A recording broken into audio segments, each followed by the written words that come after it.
ان المنافقین یخادعون اللہ وهو خادعهم وإذا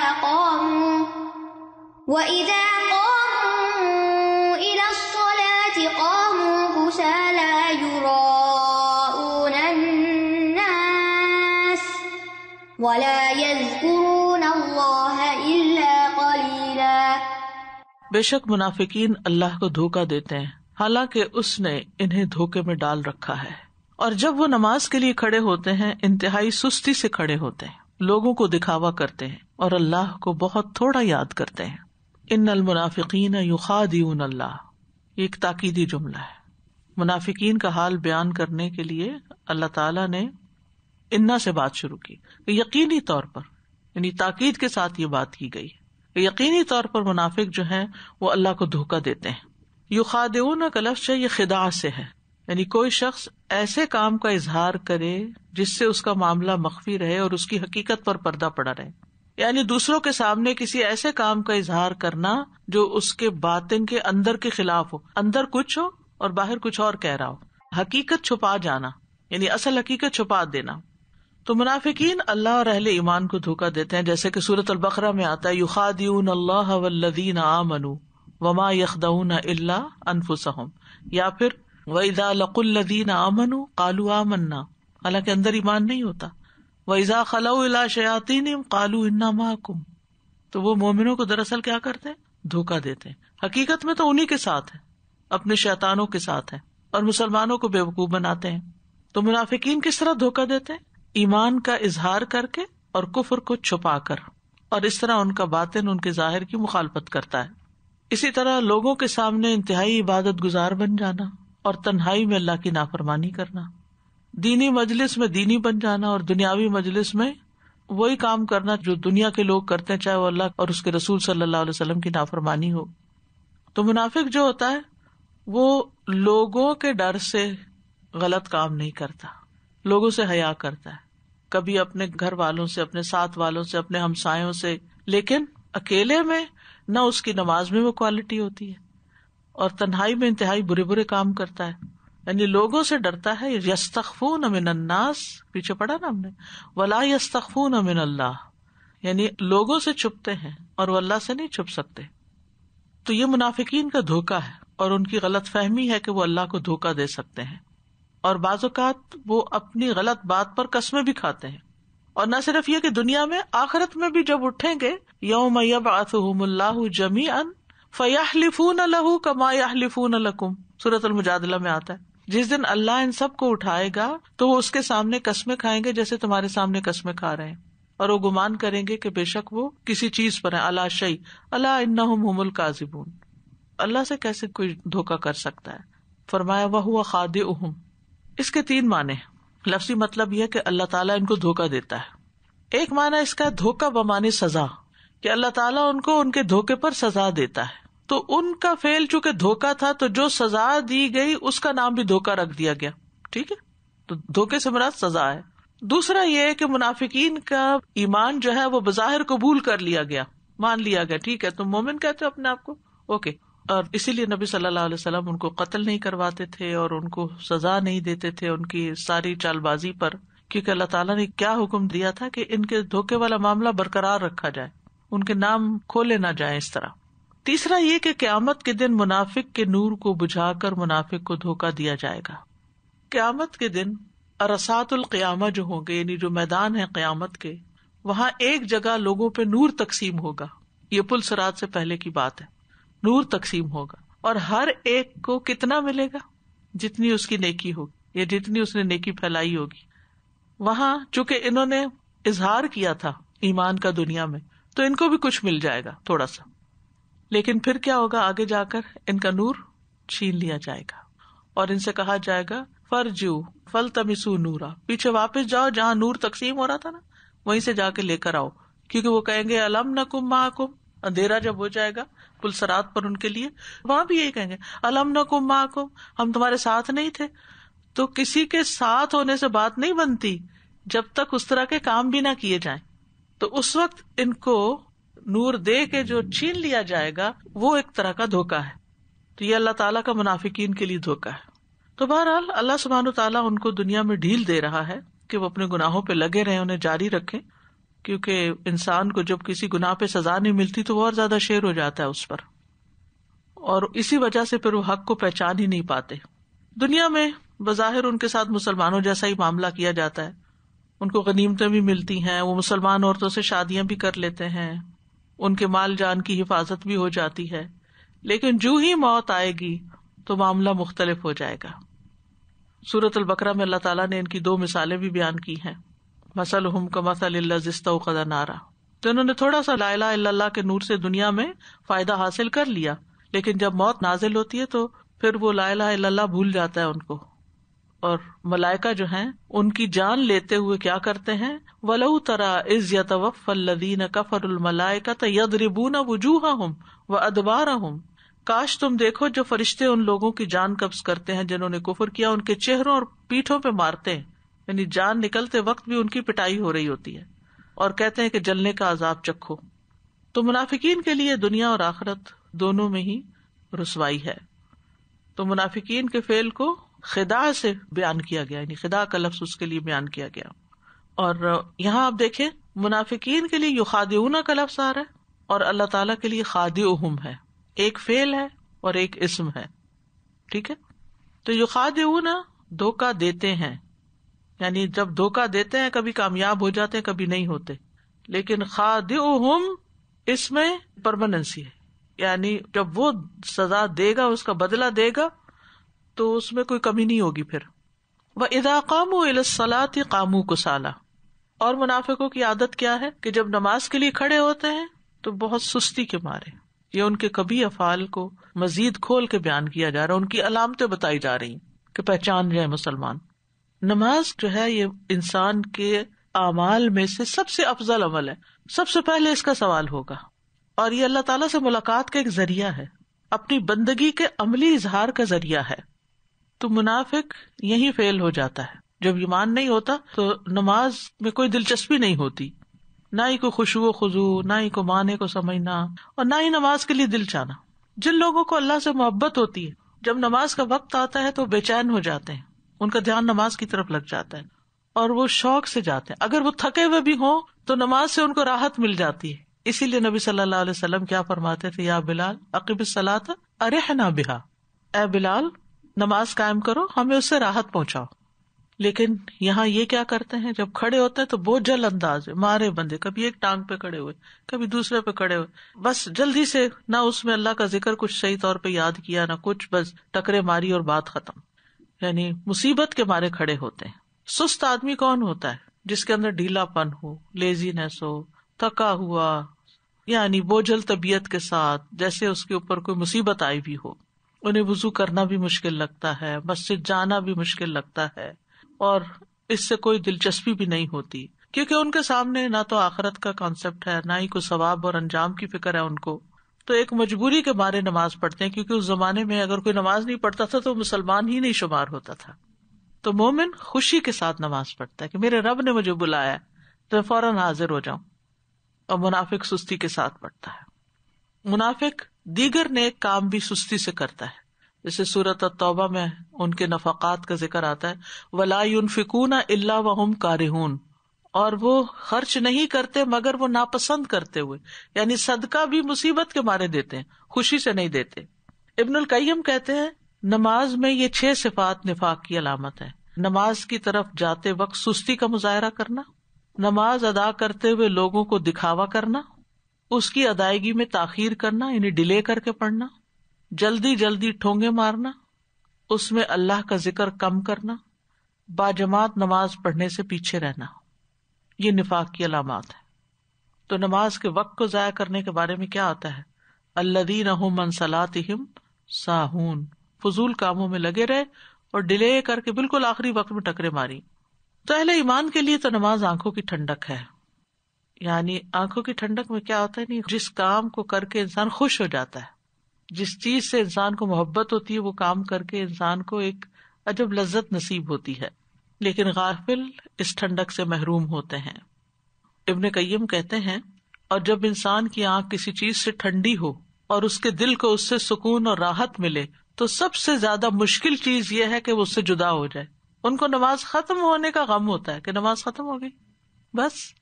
اور تکلف سے پڑھنے والا ایسا دل جو اللہ کی محبت سے اور آخرت کی محبت سے فارغ ہو، جو دنیا کی محبت میں مبتلا ہو، اس کے لیے سب سے مشکل کام نماز ہے. اور اسے سب سے زیادہ ناپسند نماز کا لمبا ہونا ہے کہ یہ اتنی لمبی لمبی نمازیں پڑھاتے ہیں اس مسجد میں، یہاں مت جاؤ. حالانکہ وہ فارغ ہوتا ہے، صحت مند ہوتا ہے، اسے کوئی کام بھی نہیں ہوتا، پھر بھی اس کو نماز پڑھنی مصیبت لگتی. ایک آدمی نے کہا کاش میں نماز پڑھ لیتا تو سکون پاتا. تو دوسرے لوگوں نے کہا کہ یہ کیا بات کر رہے ہو؟ اس نے کہا میں نے رسول اللہ صلی اللہ علیہ وسلم کو فرماتے ہوئے سنا کہ بلال نماز کی اقامت کہو، ہمیں اس سے راحت پہنچاؤ. اور یہ ایک حقیقت ہے، تجربہ کر کے دیکھ لیجیے کہ آپ تھکے ہوئے ہوں گے، آپ کو کوئی تکلیف ہوگی ایون کمر میں، جسم میں، لیکن آپ پراپر وے میں اگر صحیح سجدہ اور رکوع کر کے نماز پڑھیں گے، شرطیہ طور پر آپ کی تھکاوٹ اتر چکی ہوگی. یعنی جیسے ایکسرسائز کرنے میں انسان کو تکلیف تو ہوتی ہے، لیکن جب ایکسرسائز کر چکتا ہے تو کتنی خوشی نصیب ہوتی. اسی طرح نماز میں مشکل لگتا ہے کھڑے ہونا ذرا، اور اسی طرح رکوع میں جھکنا پراپر طریقے سے، یا سجدے میں جانا، یا لمبی نماز پڑھنا، یا کھڑے ہو کے پڑھنا. لیکن جب انسان پڑھ چکتا ہے، کام چھوڑیے. جس وقت آپ کو دنیا کا کام کرے تھک گئے نا، تو آپ نماز کی طرف جائیے، خوشی سے جائیے، اور پھر آپ اپنا جائزہ لیجیے کہ نماز سے پہلے میرا کیا حال تھا اور اب کیا حال ہے. آپ کی آدھی تھکاوٹ تو وضو ہی دور کر دے گا، وہی آپ کو فریش کر دے گا، وہی آپ کو ایکٹیو کر دے گا، اور باقی آپ کی نماز سے تھکاوٹ دور ہو جائے گی. یراؤن الناس، لوگوں کو دکھاوا کرتے ہیں. یراؤن رؤیا سے ہے، یعنی وہ کام جو اللہ کی خاطر کرنا چاہیے، اللہ کے چہرے کے لیے، وہ لوگوں کے لیے کرتے ہیں. یعنی نماز اس لیے پڑھنی چاہیے کہ اس سے اللہ راضی ہو، اللہ کو خوش کرے، لیکن وہ لوگوں کو دکھانے کے لیے پڑھتے ہیں. اسی طرح وضو، زکوٰۃ، حج، عمرہ، والدین سے نیک سلوک، والدین کی خدمت، صلہ رحمی، اللہ کے راستے میں نکلنا، علم سیکھنا یا سکھانا، یہ سارے اعمال ایسے ہیں جن سے اللہ کی رضا مطلوب ہونی چاہیے. لیکن اس لیے وہ کرتے کہ لوگ کہ واہ کیا انسان ہے، دوسروں کی خدمت میں لگا ہوا ہے، کیا انسان ہے جو ہر وقت تعلیم دینے کا شوق رکھتا ہے. تو منافقین جو ہیں وہ نیک اعمال اللہ کے لیے نہیں کرتے، دکھاوے کے لیے کرتے ہیں. اور لوگوں کو کیوں دکھاتے تھے؟ تاکہ لوگ انہیں مسلمان سمجھیں. تو ریاکاری جو ہے نا، یہ شرک خفی ہے. عبداللہ سے روایت ہے، وہ کہتے ہیں جو اس وقت بہت اچھی نماز پڑھتا ہو جب لوگ دیکھ رہے ہوں، اور اس وقت خراب نماز پڑھتا ہو جب وہ اکیلا ہو، تو یہ دراصل حقیر جاننا ہے جس کے ذریعے وہ اپنے رب کو حقیر خیال کرتا ہے. یعنی لوگوں کو تو عزت دیتا ہے کہ ان کے سامنے اچھا بنتا ہے، اور رب جب دیکھ رہا ہوتا ہے، کوئی بھی نہیں دیکھ رہا ہوتا، تو اس وقت وہ جٹا جٹ پڑ رہا ہوتا ہے. تو ریاکار کا قیامت کے دن بہت بڑا نقصان ہونے والا ہے. اور وہ کیا کہ اس کی سب مخلوق کے سامنے بےزتی ہوگی، اس کا پول کھول دیا جائے گا. رسول اللہ صلی اللہ علیہ وسلم نے فرمایا جو شہرت کا طالب ہو، اللہ اس کی بدنیتی سب کو سنا دے گا. جو دکھاوے کے لیے، شہرت کے لیے، فیم کے لیے، نیم کے لیے، اپنی وقت بنانے کے لیے کوئی نیک کام کرتا ہے، تو اللہ تعالیٰ قیامت کے دن سب کو سنا دے گا اس نے یہ نیک کام اس لیے کیے تھے. استغفر اللہ. آپ سوچیے کس قدر بےزتی ہوگی کہ اس وقت انسانوں کی نیتیں باہر نکال کے سب کو بتائی جائیں کہ یہ جو بڑا نیک پاک بنتا تھا، یہ اصل میں اس کے پیچھے یہ غرض تھی اس کی. اور اسی طرح جو کوئی لوگوں کو دکھانے کے لیے نیک کام کرے گا، اللہ بھی قیامت کے دن اس کو سب لوگوں کو دکھا دے گا. اور قیامت کے دن کی سزا بھی بہت بڑی، اور خاص طور پر نیک کام جو ریاکاری کے لیے کرتے ہیں، جیسے قرآن کا پڑھنا پڑھانا، یا پھر صدقہ خیرات کرنا، یا پھر شہید ہو جانا، ان کی سزا بھی بہت سخت ہے. بعض صحابہ کہا کرتے تھے اے اللہ میں تیری پناہ میں آتا ہوں نفاق کے خشوع سے، یعنی دکھاوے کا خشوع. بہت اچھی طرح نماز پڑھے لوگوں کے سامنے، کوئی آ گیا کمرے میں کوئی نہیں تو اٹھک بیٹھک ہو رہی ہے، کوئی آ گیا وہ جم کے کھڑے ہو گئے، لمبے رکوع سجدے شروع کر دیے. پوچھا کہ نفاق کا خشوع کیا ہے؟ کہا آپ جسم کو تو دیکھو کہ وہ ڈر رہا ہے لیکن دل میں کچھ بھی خشوع نہ ہو. استغفر اللہ. یعنی کوئی آپ کو دیکھے نماز پڑھتے ہو کب کے بعد کتنے غور سے دھیان سے نماز پڑھا ہے، اور اس کا حال کیا، وہ پوری دنیا کی سیر کر رہا ہے اندر، یعنی دل میں پتہ نہیں کہاں کہاں گھوم پھر رہا ہے، اور دیکھنے میں لگتا ہے بہت شاندار طریقے سے ہر رکن ادا کر رہا ہے. لیکن جو شخص ریاکاری سے پاک نماز پڑھتا ہے اس کے لیے جنت کے بالا خانے ہیں، جن کا اندرونی حصہ باہر سے نظر آتا ہے اور بیرونی اندر سے نظر آتا ہے. ایک دیہاتی نے پوچھا یا رسول اللہ کس کے لیے ہے یہ؟ فرمایا اس شخص کے لیے جو اچھی بات کرے، کھانا کھلائے، اور جب لوگ رات کو سو رہے ہوں تو صرف اللہ کے لیے نماز ادا کرے. ولا یذکرون اللہ الا قلیلا، اور وہ اللہ کا ذکر نہیں کرتے مگر بہت تھوڑا. یعنی منافق نماز میں اللہ کو بہت تھوڑا یاد کرتے ہیں، اپنی زبان سے بھی کم ذکر کرتے ہیں، دل میں بھی اللہ کو یاد نہیں کرتے. استغفر اللہ. زبان سے نماز میں کیسے کمی، جیسے اللہ اکبر، بس دل میں ہی، منہ سے نہیں بولتے.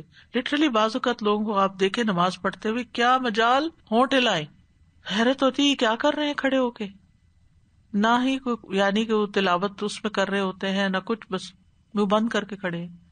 تو ایسے تھوڑی نماز ہوتی ہے. نماز میں کم از کم اتنا تو پڑھنا چاہیے کہ انسان کے اپنے کان سنے، اونچی آواز سے نہیں، لیکن وسپرنگ میں بھی انسان اپنے آپ کو سنوا سکتا ہے.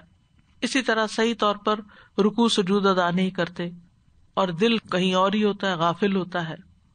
تو منافق جو ہے وہ غفلت اور بے پرواہی سے نماز پڑھتا ہے، خشوع سے خالی نماز ہوتی ہے. رسول اللہ صلی اللہ علیہ وسلم نے ایک موقع پہ فرمایا یہ منافق کی نماز ہے، 3 دفعہ فرمایا کہ بیٹھ کے سورج کو دیکھتا رہے یہاں تک کہ جب وہ شیطان کے دونوں سینگوں کے درمیان میں ہو تو کھڑا ہو کے 4 ٹھونگے مارنے لگے اور اس میں اللہ کا ذکر بہت کم کرے. تو سبق اس میں یہ ہے کہ دل جمی سے نماز پڑھنی چاہیے اور یہ کامیاب مومنوں کی علامت ہے. قد افلح المؤمنون الذین هم فی صلاتهم خاشعون. اور اللہ کا وعدہ ہے جو ایسی نماز پڑھے گا تو اللہ تعالیٰ اس کو ضرور بخش دے گا، کیونکہ جو نماز حضور قلبی سے پڑھی گئی ہو اس کا بدلہ جنت ہے. فرمایا جو شخص اچھی طرح وضو کرے پھر 2 رکعت ادا کرے جس میں اپنے دل اور اپنے چہرے کو پوری طرح متوجہ رکھے تو ایسے شخص کے لیے جنت واجب ہو جائے گی. بعض فقہا کہتے ہیں کہ 2 آدمی نماز میں ہوتے ہیں اور دونوں میں ایسا فرق ہوتا ہے جیسے زمین اور آسمان کا، اور یہ فرق ظاہر میں نہیں ہوتا، اندر کی کیفیت کی وجہ سے ہوتا ہے.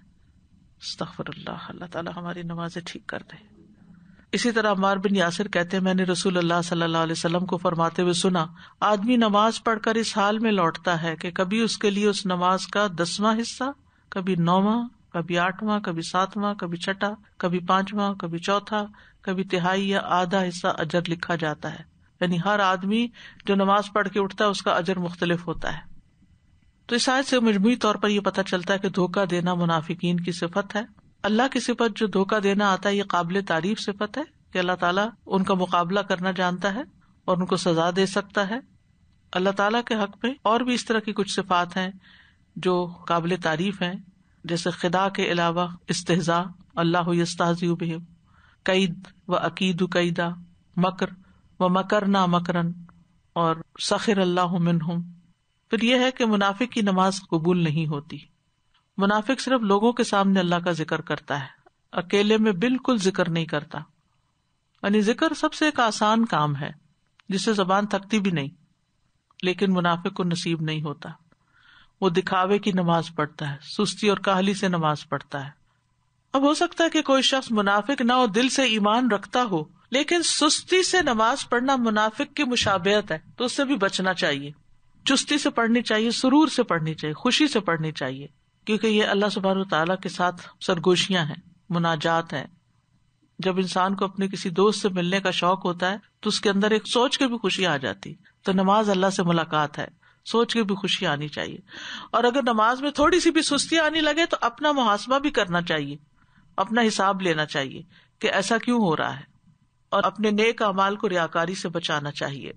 قلیل ذکر جو ہے وہ نفاق کی علامت ہے. ذکر کی کثرت کرنی چاہیے، کیونکہ عقل مند مومن وہ ہے الذین یذکرون اللہ قیاما وقعودا وعلی جنوبہم، جو کھڑے بیٹھے اور لیٹے اللہ کو یاد کرتے رہتے ہیں. تو ہمیشہ زبان کو ذکر سے تر رکھنا چاہیے. اسی لیے علماء کہتے ہیں کہ جو ذکر زیادہ کرتا ہے وہ خود کو نفاق سے بری کر لیتا ہے. ہر وہ گھڑی جس میں ذکر نہ کیا ہوگا قیامت کے دن حسرت کا باعث ہوگی. پھر یہ ہے کہ تھوڑا سا عمل بھی زیادہ ہوتا ہے اگر اللہ کے لیے خالص ہو. مذبذبین بین ذلک لا الہ ہؤلاء ولا الہ ہؤلاء ومن یضلل اللہ فلن تجد له سبیلا. وہ درمیان میں ہی متذبذب ہیں، نہ ان لوگوں کی طرف ہیں اور نہ ان لوگوں کی طرف، اور جسے اللہ بھٹکا دے تو آپ ہرگز اس کے لیے کوئی راہ نہ پائیں گے. اللہ اکبر. یعنی وہ اہل ایمان اور کفار کے گروہوں کے درمیان متردد ہیں، کبھی ادھر جاتے ہیں کبھی ادھر جاتے ہیں. ظاہر مسلمانوں کو دے رکھا ہے، باطن کفار کو دے رکھا ہے. منافق کی مثال حدیث میں یوں آتی ہے، نبی صلی اللہ علیہ وسلم نے فرمایا منافق کی مثال اس بکری کی طرح ہے جو دو ریوڑوں کے درمیان ماری ماری پھرتی ہے، کبھی اس ریوڑ میں چرتی ہے کبھی اس ریوڑ میں، کبھی اس کے ساتھ جا ملتی ہے کبھی اس کے ساتھ، کوئی ٹھکانا نہیں۔ اور قیامت کے دن بدترین شخص کون ہوگا؟ صحیح بخاری میں آتا ہے، نبی صلی اللہ علیہ وسلم نے فرمایا تم قیامت کے دن اللہ کے پاس سب سے بدترین اس شخص کو پاؤ گے جو دو رخا ہو۔ وہ کچھ لوگوں کے سامنے ایک رخ سے آتا ہے اور دوسروں کے سامنے دوسرے رخ سے، کچھ لوگوں کے سامنے بہت مسلمان بن کے اور دوسروں کے سامنے کبھی کوئی اسلام کی بات ہی نہیں کرتا، اپنے اسلام کو ایک طرف رکھ دیتا ہے۔ وَمَن يُضْلِلِ اللَّهُ فَلَن تَجِدَ لَهُ سَبِيلًا، اور جس کو اللہ بھٹکا دے آپ اس کے لیے ہرگز کوئی راستہ نہ پائیں گے۔ یعنی جو شخص ہدایت نہیں لینا چاہتا پھر اللہ تعالیٰ اس کو زبردستی نہیں دیتا، تو اللہ تعالیٰ اس کو حق کے راستے سے گمراہ کر دیتا ہے، اور جو شخص گمراہی کو پھر ترجیح دیتا ہے تو پھر وہ کبھی بھی سیدھے راستے پہ نہیں جا سکتا۔ مَن يُضْلِلِ اللَّهُ فَلَا هَادِيَ لَهُ، یعنی جس کو اللہ بھٹکا دے، کسی انسان کے بس میں نہیں کہ زبردستی اس کے اندر ایمان پیدا کر دے، اس کو ہدایت دے دے۔ تو اس آیت سے یہ پتہ چلتا ہے کہ منافق جو ہیں وہ کسی کے بھی نہیں ہیں، نہ ان کے ہیں نہ ان کے، نہ ایمان والوں کے نہ کفر والوں کے، وہ کسی کے لیے بھی مخلص نہیں، دھوکہ باز ہیں۔ لیکن قیامت کے دن وہ کس کے ساتھ ہوں گے؟ کفار کے ساتھ ہوں گے۔ اسی طرح دین کے معاملے میں متردد ہونا، یہ کروں کہ نہ کروں، یہ نہیں ہونا چاہیے، اس میں نفاق کی مشابہت ہے۔ جو اللہ کے احکامات ہیں پورے یقین کے ساتھ ان کو کر لینا چاہیے، شک و شبہ میں نہیں رہنا چاہیے۔ تو بندے سے یہ بہت مطلوب ہے کہ دل کا اطمینان ہو اور ثابت قدمی ہو۔ اطمینان قلب بہت ضروری ہے نیکی کے کاموں کے لیے، اسی لیے ابراہیم علیہ السلام نے بھی کہا تھا نا، قال بلا، ایمان تو ہے، ولکن لیطمئن قلبی، دل کا اطمینان بھی چاہیے کہ جو میں کر رہا ہوں وہ ٹھیک ہے۔ اور ہمیں خود بھی اور دوسروں کو بھی دین پہ جما کے رکھنے کے لیے ایک دوسرے کا ساتھ دینے کی بہت ضرورت ہے، اور ایسے لوگوں سے بچنے کی ضرورت ہے کہ جو ہمیں بھٹکانے کا سبب بنے۔ یا ایھا الذین آمنوا لا تتخذوا الکافرین اولیاء من دون المؤمنین اتریدون ان تجعلوا للہ علیکم سلطانا مبینا۔ اے لوگ جو ایمان لائے ہو، مومنوں کی بجائے کافروں کو اولیاء نہ بناؤ۔ کیا تم چاہتے ہو کہ تم اللہ کے ہاں اپنے خلاف کوئی واضح دلیل بنا لو؟ یعنی اے لوگو جنہوں نے اللہ اور اس کے رسول کی تصدیق کی ہے، اس کی شریعت پر عمل کیا ہے، اللہ کے دین کا انکار کرنے والوں کے ساتھ دوستی مت لگاؤ، اور مومنوں کی دوستی اور محبت چھوڑ نہ دو، مومنوں کو چھوڑو مت۔ اولیاء کا لفظ جو ہے یہ مددگار اور دوست کے معنوں میں آتا ہے، یعنی ایسے لوگوں کو اپنا مددگار مت سمجھو، ان کو دوست مت سمجھو کہ جو تمہارے مومن بھائیوں کی دوستی اور مدد کو چھوڑنے والے ہیں، کیونکہ دین اور ایمان کے ساتھ یہ چیز موافق نہیں ہے، کیونکہ انسان جس کے ساتھ دوستی رکھتا ہے اسی کے دین پر ہوتا ہے۔ اور پھر ولایت میں دلی تعلق بھی آتا ہے، گہری دوستی کے لیے بھی آتا ہے۔ اتریدون ان تجعلوا للہ علیکم سلطانا مبینا، کیا تم چاہتے ہو کہ تم اللہ کو اپنے خلاف کھلی دلیل دے دو؟ اتریدون استفہام انکاری ہے، اور سلطان سے مراد حجت اور دلیل ہے، یعنی اگر تم نے مومنوں کو چھوڑ دیا اور غیر مومنوں کے ساتھ دوستی رکھ لی تو تم نے اللہ کو اپنے خلاف کھلا ثبوت دے دیا کہ تمہیں ایمان سے، ایمان والوں سے کوئی دلچسپی نہیں۔ تو اس آیت سے یہ پتہ چلتا ہے کہ انسان کو ایسے ماحول سے بچنے کی ضرورت ہے جو اس کے اندر دین سے دوری پیدا کر دے۔ المنافقین فی الدرک الاسفل من النار ولن تجد لهم نصیرا، بے شک منافقین آگ کے سب سے نچلے درجے میں ہوں گے، استغفر اللہ، اور آپ ہرگز ان کے لیے کوئی مددگار نہ پائیں گے۔ ان المنافقین فی الدرک الاسفل من النار، درک جو ہے اس کا ایک پروننسیشن درک بھی ہے، دونوں طرح آتا ہے۔ جس طرح درج ہوتا ہے نا اوپر جانے کے درجے، تو درک ہوتا ہے نیچے اترنے کے، اور اسفل سب سے نچلا۔ اور انا کہہ کے جو بات تاکیدی جملہ ہے، یہ بھی ان المنافق، یقینی طور پر منافق جو ہیں آگ کے سب سے نچلے گڑھے میں ہوں گے، یعنی جہنم میں۔ تو اس کا یہ مطلب نہیں کہ صرف منافق ہوں گے، یہ بھی ہو سکتا ہے کہ کچھ اور لوگ بھی ان کے ساتھ ہوں۔ جیسے قرآن مجید میں آل فرعون کے لیے اشد العذاب کی بات آئی کیونکہ سب سے نچلا گڑھا سب سے شدید عذاب والا ہے نا. وَيَوْمَ تَقُومُ السَّاعَةُ أَدْخِلُوا آلَ فِرْعَوْنَ أَشَدَّ الْعَذَابِ.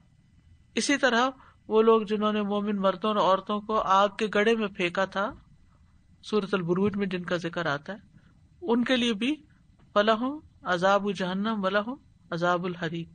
ٹھیک ہے، تو جہنم کے درکات ہیں، یعنی درجے ہیں، نیچے کے گہرائی ہے. رسول اللہ صلی اللہ علیہ وسلم نے فرمایا، اس ذات کی قسم جس کے ہاتھ میں میری جان ہے، جہنم کے کناروں اور اس کی گہرائی تک پہنچنے کی دوری اور مسافت اس قدر ہے کہ ایک بھاری چٹان ایسی کہ جس کا وزن 7 حاملہ اونٹنیوں، ان کی چربی، گوشت اور ان کی اولاد کے برابر ہو، اس کو جہنم کی اوپر والی منڈیر سے پھینکا جائے تو وہ جہنم کے پیندے تک 70 سال بعد پہنچے گی. ایک اور روایت میں آتا ہے، آپ نے فرمایا اگر جہنم کے کنارے سے ایک چٹان پھینکی جائے اور وہ 70 سال نیچے گرتی رہے تب بھی وہ اس کی گہرائی تک نہیں پہنچے گی. اتنا نیچے ہے تو اس سے اوپر کیسے آ سکتا ہے پھر کوئی؟ استغفر اللہ. ابو ہریرہ سے روایت ہے، وہ اس آیت کے بارے میں کہتے ہیں کہ الدرک الاسفل کیا ہے؟ ایسے گھر اور مکان جن کے دروازے ہوں گے، جہنم میں ان کو داخل کر کے ایسے مکانوں میں دروازے بند کر دیے جائیں گے، ان مکانوں میں نیچے سے بھی آگ دہک رہی ہوگی اور اوپر سے بھی، اور وہ کسی طرف سے باہر نہ نکل سکیں گے. وَلَن تَجِدَ لَهُمْ نَصِيرًا. اللہ تعالیٰ نفاق سے بچائے. اللہ اکبر. اور تم ہرگز ان کا کوئی دوست مددگار نہ پاؤ گے جو انہیں اس حالت سے نجات دے سکے، اس دردناک عذاب سے باہر نکالے. اصل میں منافقین کو یہ سخت عذاب اس لیے دیا گیا کیونکہ انہوں نے اپنے کفر کے ساتھ اسلام اور اہل اسلام کا مذاق اڑانا شروع کر دیا. اللہ کی آیات کا مذاق، اللہ کے دین کا مذاق اور دھوکہ دینا.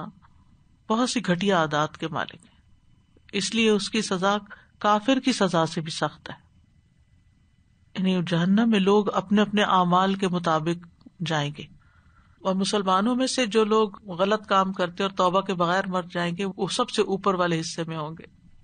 إِلَّا الَّذِينَ تَابُوا وَأَصْلَحُوا وَاعْتَصَمُوا بِاللَّهِ وَأَخْلَصُوا دِينَهُمْ لِلَّهِ فَأُولَئِكَ مَعَ الْمُؤْمِنِينَ وَسَوْفَ يُؤْتِ اللَّهُ الْمُؤْمِنِينَ أَجْرًا عَظِيمًا. سوائے ان لوگوں کے جنہوں نے توبہ کر لی اور اصلاح کر لی اور اللہ کو مضبوطی سے تھام لیا اور اپنے دین کو اللہ کے لیے خالص کر لیا، تو یہی لوگ مومنوں کے ساتھ ہیں اور اللہ ضرور مومنوں کو اجر عظیم سے نوازے گا. الا الذین تابوا، مگر وہ لوگ جو توبہ کر لیں. کس سے؟ نفاق سے.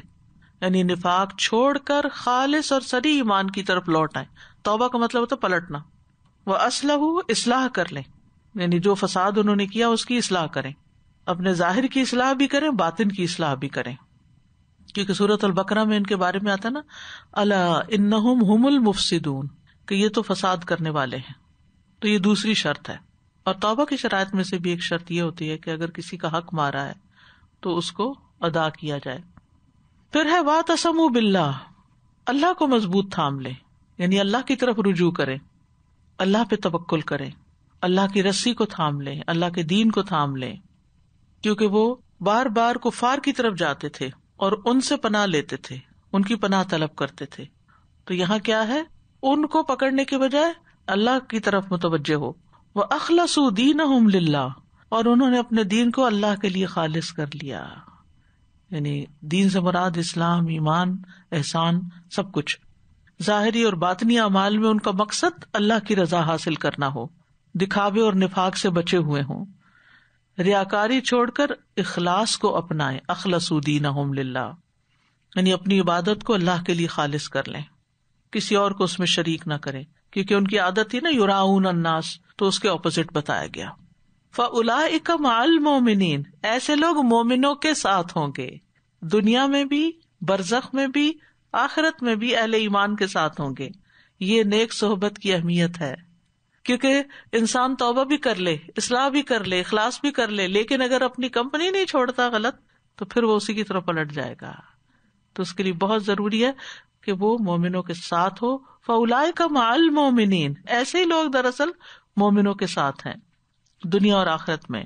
وسوف یؤتی اللہ المؤمنین اجرا عظیما، اور سوفا یعنی جس کام کے لیے بشارت دی گئی ہے مستقبل میں یقینی طور پر واقع ہوگا.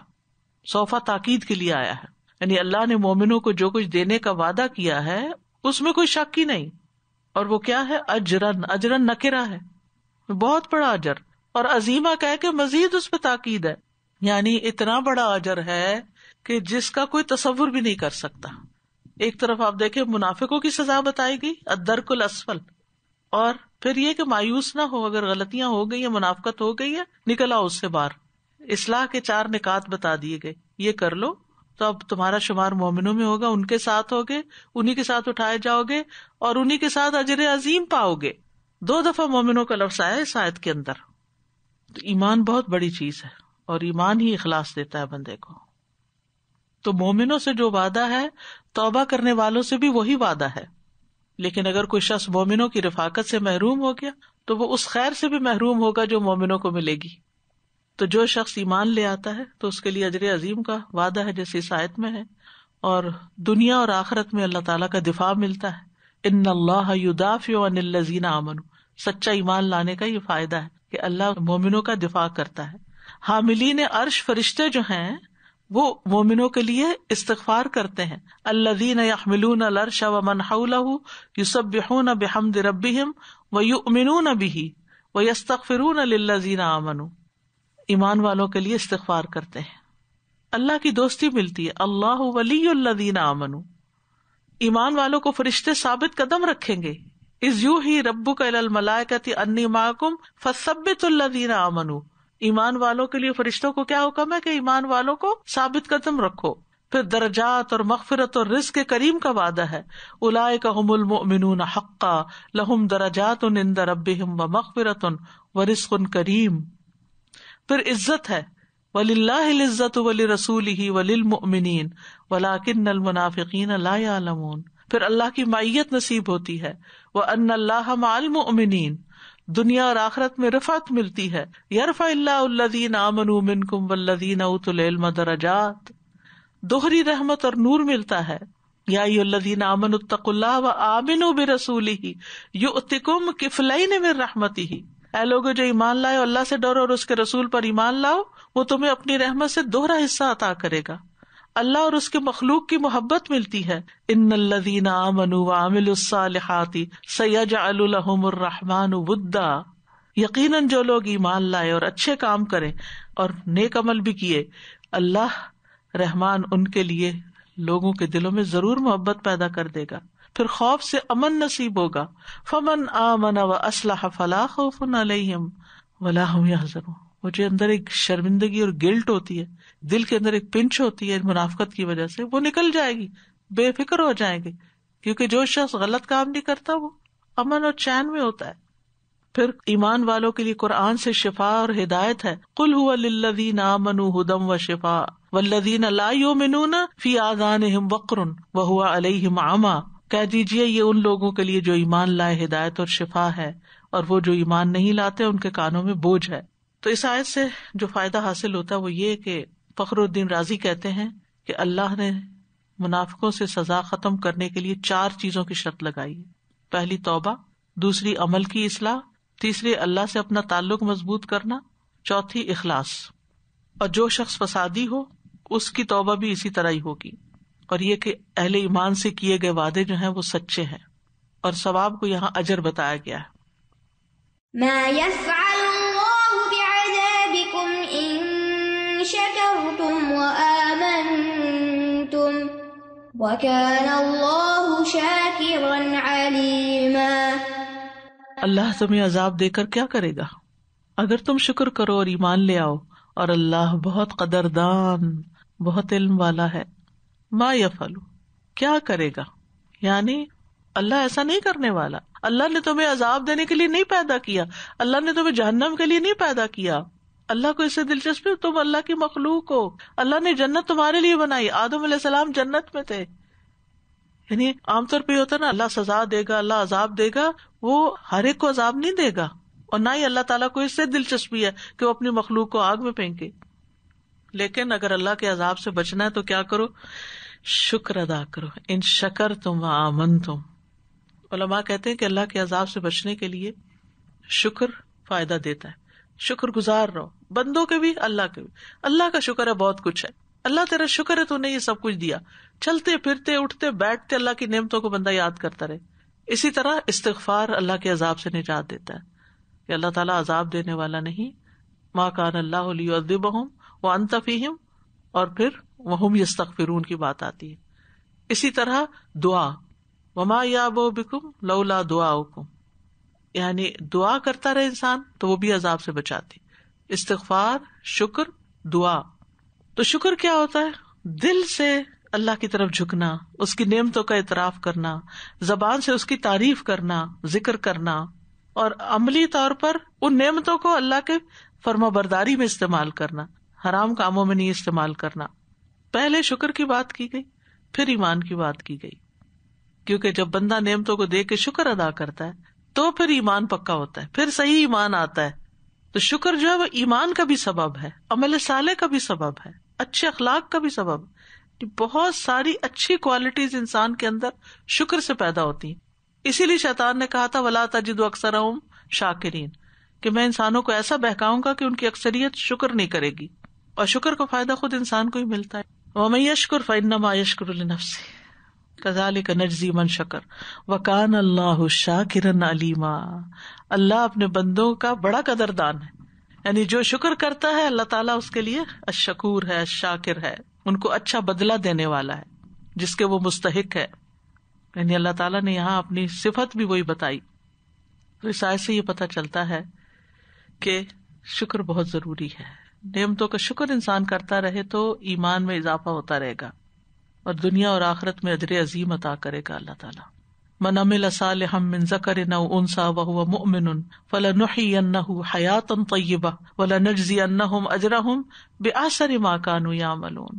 جو بھی نیک عمل کرے, مرد ہو یا عورت, جبکہ وہ مومن ہو تو یقیناً ہم اسے ضرور اچھی زندگی بسر کرائیں گے, پاکیزہ زندگی, اور یقیناً ہم انہیں ان کا اجر بدلے میں ضرور دیں گے ان بہترین اعمال کے مطابق جو وہ کیا کرتے تھے. اور اس کے برعکس جو شکر ادا نہیں کرتا, ایمان نہیں لاتا, وہ عذاب کا مستحق ہو جاتا ہے. اللہ سبحانہ وتعالیٰ ہمیں اس سے محفوظ رکھے اور ہمیں اپنا شکر گزار بندہ بنائے. الحمدللہ 5واں پارہ آج مکمل ہو گیا ہے. انشاءاللہ اب ایک ربع باقی رہ گیا ہے, اس کے بعد ہم انشاءاللہ سورۃ المائدہ بھی شروع کریں گے. وآخر دعوانا ان الحمدللہ رب العالمین. سبحانک اللہم وبحمدک, اشہد ان لا الہ الا انت, استغفرک واتوب الیک. السلام علیکم ورحمۃ اللہ وبرکاتہ.